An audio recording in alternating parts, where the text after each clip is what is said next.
All right, today's the day. We're going to talk about this 100 pounds of goodness I got on my back and how the patrol leader would be set up according to the triad system. Now, I want to make sure you understand that this is not a new system. This is old, right? This is something that's been in existence for a while. It's just that everybody doesn't talk about it. So I'm trying to reintroduce it into the discussion. First things first, I'm going to turn around here for you, let you see what's going on.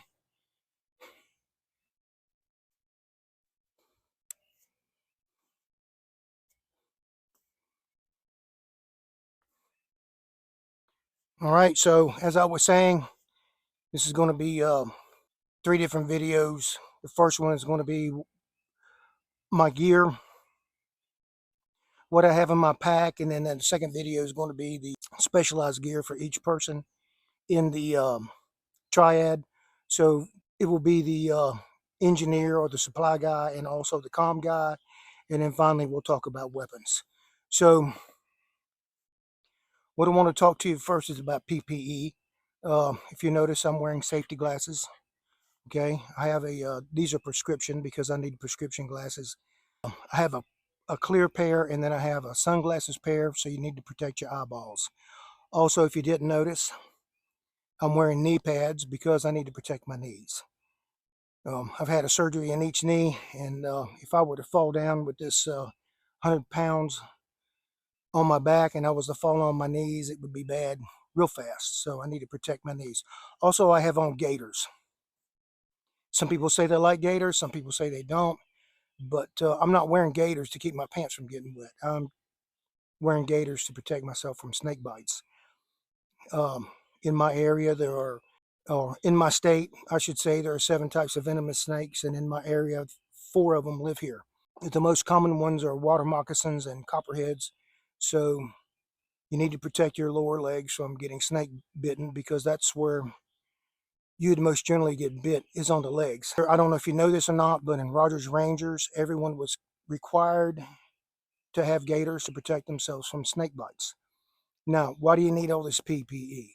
And that's to protect you from becoming if you excuse the expression, a stupid casualty. Safety glasses to protect your eyes, then knee pads to protect yourself when your knees when you fall down, and gaiters to protect yourself from snakes. Those are stupid casualties. And in the situation we're talking about here, with 3 guys going out in the woods all by themselves, you don't want to make yourself a stupid casualty. Okay? So we're going to go on here. We'll do some stopping and starting as I get things moved around and everything going. Next, we're going to stop so I can get this pack off and you can see the gear I'm wearing, and we'll talk about that specifically. All right, before we go on, we're going to cover a couple of things before we actually get into the gear. As you can see, I'm carrying 2 radios here, and I'm wearing this 3/4 mask. I like this better than face paint. There are other options. This is the one I like. It's loose on the face, but it still keeps you covered. All right, the first thing we're going to talk about is this chest rig. Now, I'm going to be honest with you. I have no idea where I got this chest rig from. I've had it for a while, and I just don't remember.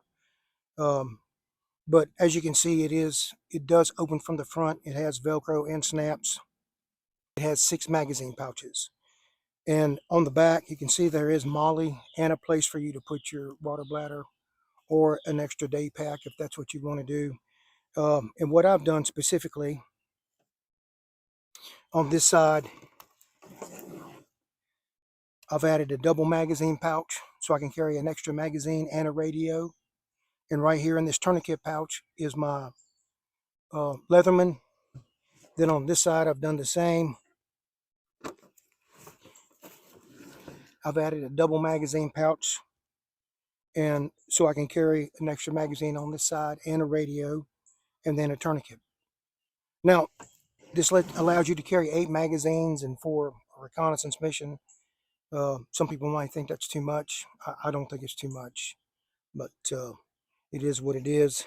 Also here, I have attached my compass. Now, hopefully in your area, you know where you're going, but You never know. I'm not, maybe you don't want to put your compass here. Maybe you want to put it in your bag where it's out of the way until you need it. But either way, here it is. Um, I wish I could tell you where I purchased it, but I honestly have no idea. All right, let's move on to the belt. All right, the belt here is pretty interesting. We'll talk about it specifically here in a few minutes, but we'll talk about what's on the belt. Starting on my left, this is an optics pouch. Right now I have a set of binos in them, but it is big enough to carry your night vision goggles.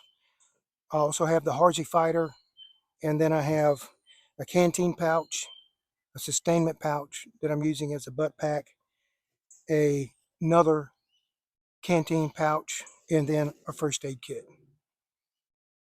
And this is a first aid kit. It's not a boo-boo kit. My boo-boo kit's in my pack. This is a first aid kit, or as some people like to call it, a blowout kit. Now you notice my canteen pouches and my sustainment pouch are empty. And that's because I'm using a large pack, and I've taken the canteens out and put them in the pack. That way it's easier for me to carry the large pack, and I'm not putting a lot of pressure on my body, my lower back specifically. Now this belt came from Venture Surplus, and I'll link it in the description.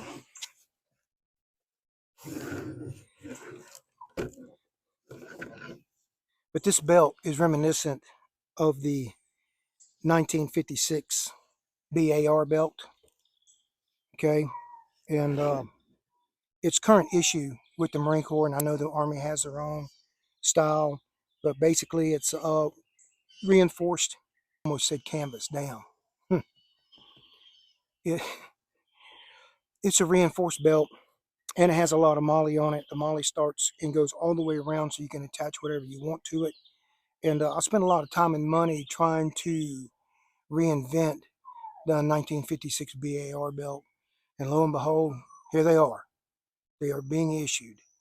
Isn't that something? We've come full circle. All right. No, your eyes are not deceiving you. I wanted to finish out the video like this. Number one, because I wasn't wearing gloves. Changed to a boonie hat. And this was what I'd actually be wearing. This is a Shellback. There'll be a link in the description. And I'm going to turn real quick here so you can see it.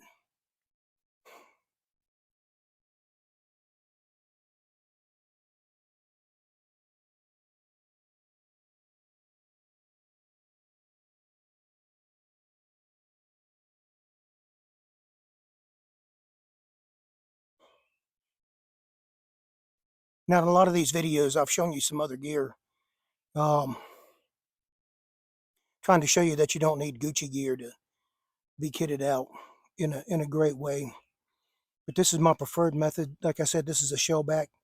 Has 7 magazines, room for 2 radios all the way in the back. Then down here I have a Dangler. That's where my first aid kit lives now. And this Dangler is from Sewjourn gear. It's good kit. Link in the description. And then finally, this has just become a GP pouch. Okay, whatever it is you put in there is what you put in there. There's also a pouch right here, so I can have gloves, sniper veil, whatever it is I want down here. And then up here I can have my Ride in the Rain notebooks, etc. I have my compass in here. Down here I have my this is where I move my multi-tool or my Leatherman, and I also have a tourniquet right here in easy reach. So this is the way I wanted to finish out this video, because this is it. This is really what I would wear. Okay, I've just been showing you options up to now, but this is it. Okay, and the reason I picked this Shellback, as I said in the previous video, new material, lightweight, water resistant. And if you take all this gear off, take out all the magazines, the radios, all this other stuff, this weighs a ½ pound heavier than the Flick, the fighting load carrier. Except in this case now, this is my chest rig, and it is also my plate carrier. So with the flick, I have to have the flick and a plate carrier if I need it. With this is it. One thing, one and you're done. Right? So it's quite comfortable. All the padding in the right places. So I just wanted you to see what I would, the way you would actually see me if we were doing this for reals. Okay. So that ends this portion. Next, we'll move on to the pack. Hope you have a blessed day.